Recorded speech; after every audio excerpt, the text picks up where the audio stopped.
Hello नमस्कार दोस्तों। मैं अर्पित आपके अपने YouTube channel IAS PCS academy में आप सभी का स्वागत करता हूं।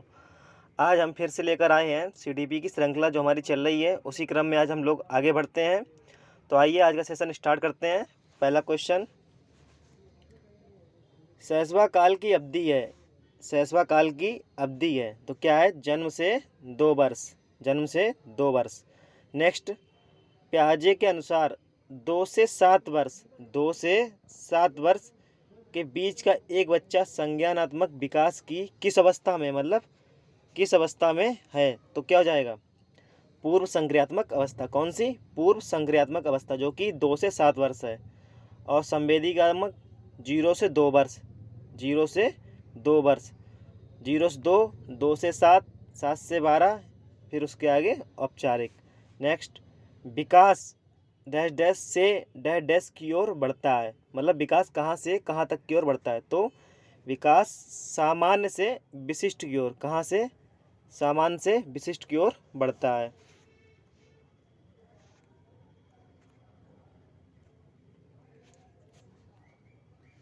नेक्स्ट क्वेश्चन क्या कह रहा है? जब वयस्क सहयोग से सामंजस्य कर लेते हैं तो वे बच्चे के वर्तमान स्तर के प्रदर्शन को संभावित क्षमता के स्तर के प्रदर्शन की तरह प्रगति क्रम को सुगम बनाते हैं, मतलब सुगम बनाते हैं। इसे क्या कहा जाता है? तो इसे क्या कहा जाता है? सहयोग देना। क्या कहते हैं? सहयोग देना। नेक्स्ट, नवीन जानकारी को शामिल करने के लिए वर्तमान स्कीम अवधारण में बदलाव की प्रक्रिया, मतलब जो हमारी वर्तमान स्कीमा बना हुआ है दिमाग में, उसमें नवीन जानकारी को शामिल करने बदलाव करने की जो प्रक्रिया, उसे क्या कहेंगे? तो उसमें हम तो लोग समायोजन कर लेंगे ना, तो हमारा समायोजन कहलाएगा। क्या कहलाएगा? समायोजन। नेक्स्ट है, मध्य बाल्यावस्था में भाषा, मतलब मध्य बाल्यावस्था में भाषा के बजाय अधिक होती है। कहाँ से? जो मध्य बाल्यावस्था है, मतलब जो मध्य बाल्यावस्था कौन सी होती है? 6 से ऊपर की होती है, वो क्या बाल्यावस्था होती है? तो इसी बीच में हमारी मध्य बाल्यावस्था होती है। तो उसी में क्या होता है, हमारा जो समाजीकृत के बजाय हम अहम केंद्रित ज़्यादा होते हैं। हमें समाज से ज़्यादा लेना देना नहीं होता, हमें अपने आप में ही खुश रहते हैं। तो हमारा आंसर बी हो जाएगा। नेक्स्ट,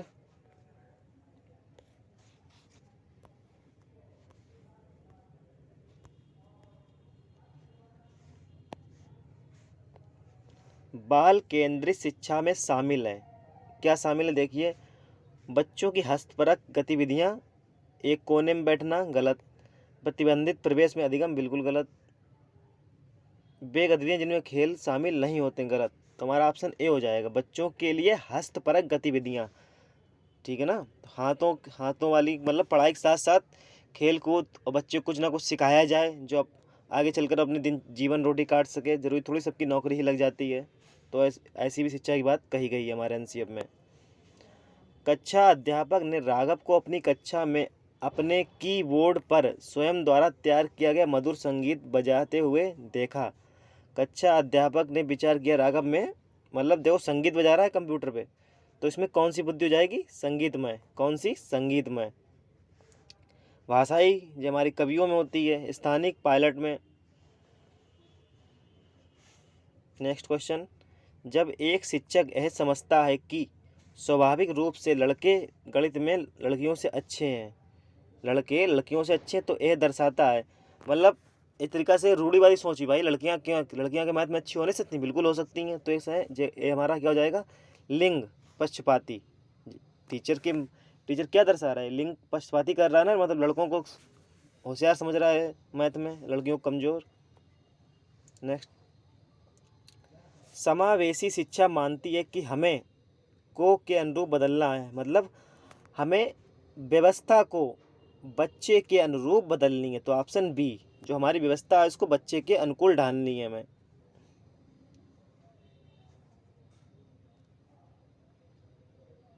बच्चों में ज्ञान की रचना करने और अर्थ का निर्माण करने की क्षमता होती है। बिल्कुल होती है। इस परिप्रेक्ष्य में शिक्षक की भूमिका क्या है, मतलब शिक्षक क्या भूमिका निभा सकता है? तालमेल बैठाने की, संप्रेषक और व्याख्याता की, निर्देशक की, सुगमकर्ता की। तो सबसे अच्छा हमारा ऑप्शन हो जाएगा सुगमकर्ता की, मतलब उसे बच्चे को कठिनाई ना सामने आओ कि टीचर कितना खतरनाक है, मुझे पूछूंगा, मैं डांटेगा, मुझे मारेगा, तो आपको सुगमकर्ता के रूप में उसकी भूमिका निभानी पड़ेगी। तो ऑप्शन सी करेक्ट हो जाएगा। इनमें से कौन सी विशेषता प्रतिभाशाली बच्चों की नहीं है? उच्चतर श्रेणी की मानसिकताएं होती हैं, उच्च उच्च आत्मरक्षा,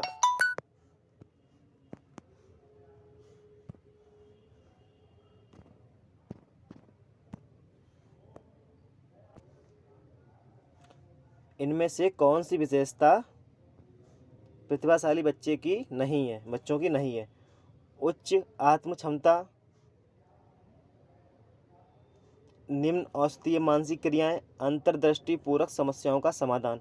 ए भी है, ए भी है, ए भी है, ए नहीं है। प्रतिभाशाली की बात कर रहा है तो निम्न औषधीय मानसिक क्रियाएं कहाँ से हो जाएगी? तो यही नहीं होंगी, यही हमारा आंसर हो जाएगा।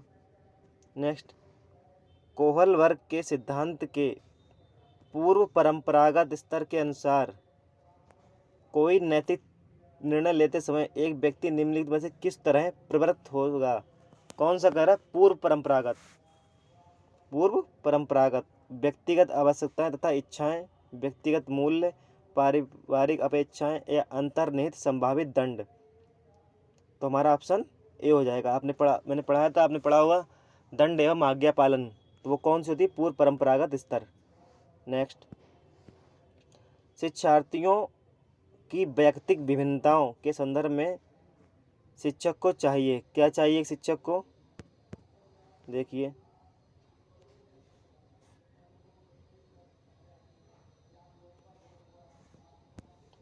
व्यक्तिगत भिन्नताओं के संदर्भ में शिक्षिका को चाहिए विविध प्रकार की अधिगम परिस्थितियों को उपलब्ध कराना। तो हमारा सबसे बेस्ट ऑप्शन पहले ही पढ़ के पता चल गया, हमारा आंसर ये हो जाए। कैसे? विविध प्रकार की अधिगम परिस्थितियों को उपलब्ध कराना। कई प्रकार के बच्चे हैं क्लास में, कोई अलग पृष्ठभूमि का, तो उसके हिसाब से अधिगम की परिस्थितियाँ उपलब्ध कराएगी शिक्षिका, तो बच्चे आसानी से सीख जाएंगे। तो हमारा ऑप्शन ए सबसे बेस्ट होने वाला है, तो हम उसी लगा देंगे।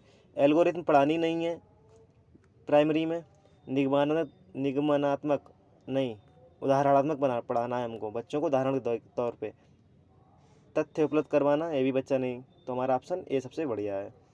निम्न में से कौन सा बाल विकास का सिद्धांत नहीं है? बाल विकास का सिद्धांत नहीं है। सभी विकास एक क्रम का पालन करते हैं। सभी विकास एक क्रम का पालन करते हैं। तो ये तो बात सही है, ये बात तो सही है।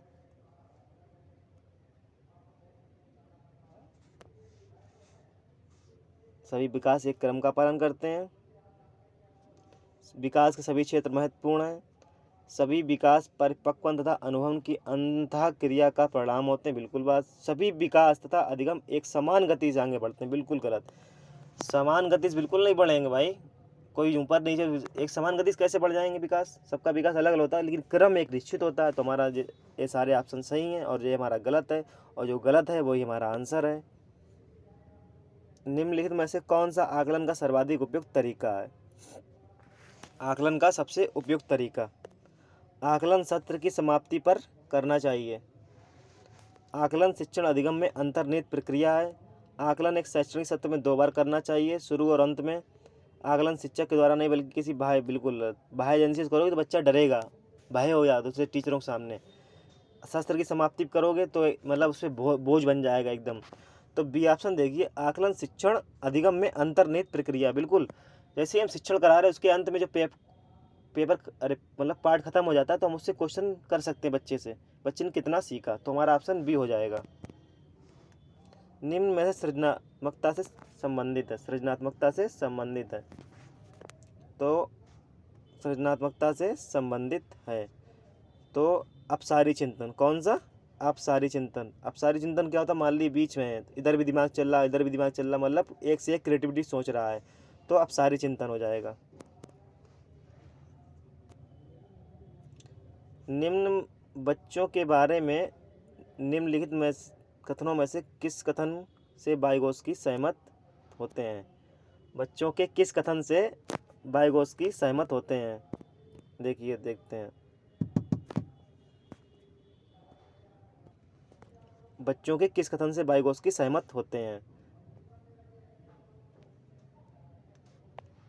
बच्चे समवयस्कों और वयस्कों के साथ सामाजिक अंतःक्रिया के माध्यम से सीखते हैं। ये बात बिल्कुल कोहलबर्ग साहब ने कही, तो हम सबको पढ़ने से अच्छा है इसको डायरेक्ट कर दें, ठीक है ना। वो क्या करें, समवयस्कों और वयस्कों के साथ सामाजिक अंतःक्रियाओं के माध्यम से सीखते हैं। नेक्स्ट, बच्चे, देखिए निष्क्रिय आ गया शब्द, हटा देंगे इसे पहले ही से। बच्चे क्या है, जिज्ञासु प्राणी होते हैं जो अपने चारों ओर के जगत को खोजने के लिए अपने ही तर्कों एवं क्षमताओं का उपयोग करते हैं। तो आप 19 का ए बिल्कुल सही हो जाएगा। बच्चों की त्रुटियों के बारे में निम्नलिखित में से कौन सा कथन सत्य है? असावधानी के कारण बच्चे त्रुटियां करते हैं? नहीं, ऐसी कोई जरूरी नहीं है। बच्चों की त्रुटियां उनके सीखने की प्रक्रिया का अंग है? बिल्कुल, ऑप्शन बी बिल्कुल। हमने पढ़ाया आपको कि बच्चे जो त्रुटियां हैं वो उनका अंग है, उनके सीखने का तरीका है। तो ऑप्शन बी बिल्कुल सही हो जाएगा।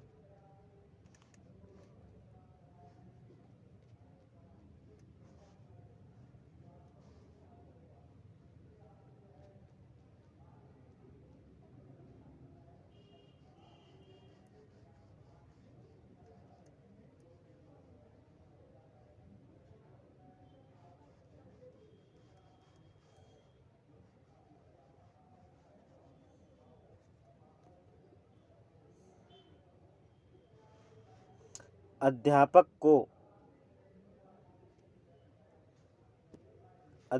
को यह सुनिश्चित करना चाहिए कि उसकी कक्षा के सभी शिक्षार्थी अपने आप को स्वीकृत सम्मानित समझें। इसके लिए शिक्षक को चाहिए कि क्या चाहिए?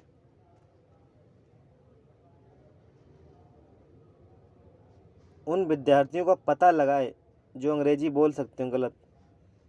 वंचित पृष्ठभूमि से आने वाले बच्चों का तिरस्कार करे, गलत। कड़े नियम बनाए, गलत। तो हमारा 21 का क्या हो जाएगा? अपने शिक्षार्थियों की सामाजिक सांस्कृतिक पृष्ठभूमि की जानकारी प्राप्त करे और कक्षा में विविध मतों को प्रोत्साहित करे। तो ऑप्शन डी हो जाएगा। सुरेश सामान्य रूप से एक शांत कमरे में अकेले पढ़ना चाहता है, जबकि मदन एक समूह में अपने मित्रों के साथ पढ़ना चाहता है। यह उनके किस पर आधारित है? तो ये हो जाएगा अधिगम शैली पर। किस पर? अधिगम शैली पर।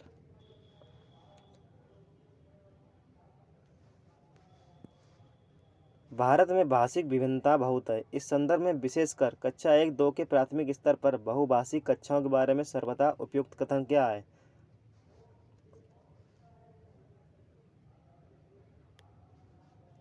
शिक्षार्थियों को अपनी मातृभाषा स्थानीय भाषा का प्रयोग करने पर दंडित, गलत।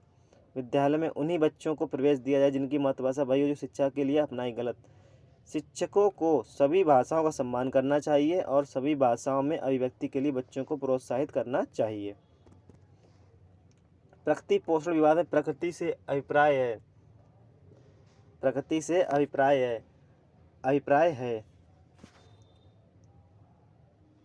जैविक विशिष्टताएं तथा वंशानुक्रम सूचनाएं। किससे? प्रकृति से विवाद क्या है? जैविक विशिष्टताएं या वंशानुक्रम सूचनाएं। जनसंचार माध्यम समाजीकरण का एक महत्वपूर्ण माध्यम बनता जा रहा है, जनसंचार। तो इसका क्या करना, किस तो नीचे दिए कथनों में से कौन सा कथन सबसे उपयुक्त है? सबसे उपयुक्त कथन कौन सा है?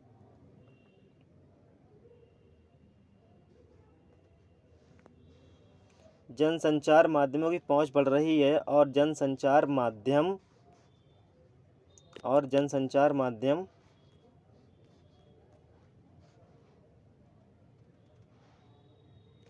अभिवृत्तियों और मूल्यों को और विश्वासों को प्रभावित करता है। किसको? मूल्यों और अभिवृत्ति को प्रभावित करता है। बच्चे किस प्रकार से सीखते हैं? नीचे दिए कथनों में से कौन सा प्रश्न के विषय में सही नहीं है? बच्चे केवल कक्षा में सीखते हैं। देखिए केवल आ गया तो यही हमारा गलत हो जाएगा और यही हमारा आंसर हो जाएगा। केवल कह रहा ना, ये निगेटिव वर्ड है केवल, याद रखिएगा आप लोग। प्राथमिक विद्यालय के शिक्षक को अपने शिक्षार्थियों को अभिप्रेरित करने के लिए निम्नलिखित में से किस रणनीति को अपनाना चाहिए?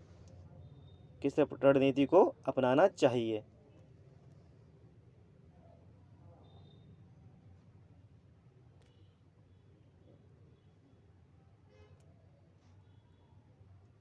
प्रत्येक विद्यार्थी को अंक लाने के लिए प्रोत्साहित, मतलब स्पर्धा करना। प्रत्येक गतिविधि के प्रेरक रूप प्रोत्साहन, पुरस्कार और दंड देना। बच्चों को उनकी रुचियों के अनुसार अपने लक्ष्य निर्धारित करने और उन्हें पाने के लिए उद्यम में सहायता करना। नहीं, डी देखिए, पूरी रुकिए रुको एक मिनट। बच्चों को उनकी रुचियों के अनुसार अपने लक्ष्य, बिल्कुल सही, मतलब बच्चों को उनकी रुचियों के अनुसार अपने लक्ष्य निर्धारित करने वाला ऑप्शन हमारा सबसे बेस्ट हो जाएगा। तो हमारा ऑप्शन सी हो जाएगा। कौन सा सामाजिकरण का एक प्रमुख कारण है? सामाजिकरण का प्रमुख कारण क्या है? परिवार। प्रमुख पूछा है तो हमारा परिवार हो जाएगा। बच्चों को समूह कार्य देना एक प्रभावी शिक्षण रणनीति है, क्योंकि छोटे समूह में कुछ बच्चों को दूसरे बच्चों पर हावी होने की अनुमति है, इससे शिक्षक का काम कम हो जाता है। देखिए सी पढ़िए, सीखने की प्रक्रिया में बच्चे एक दूसरे से सीखते हैं और परस्पर सहायता भी करते हैं। तो ऑप्शन सी इज क्लियर।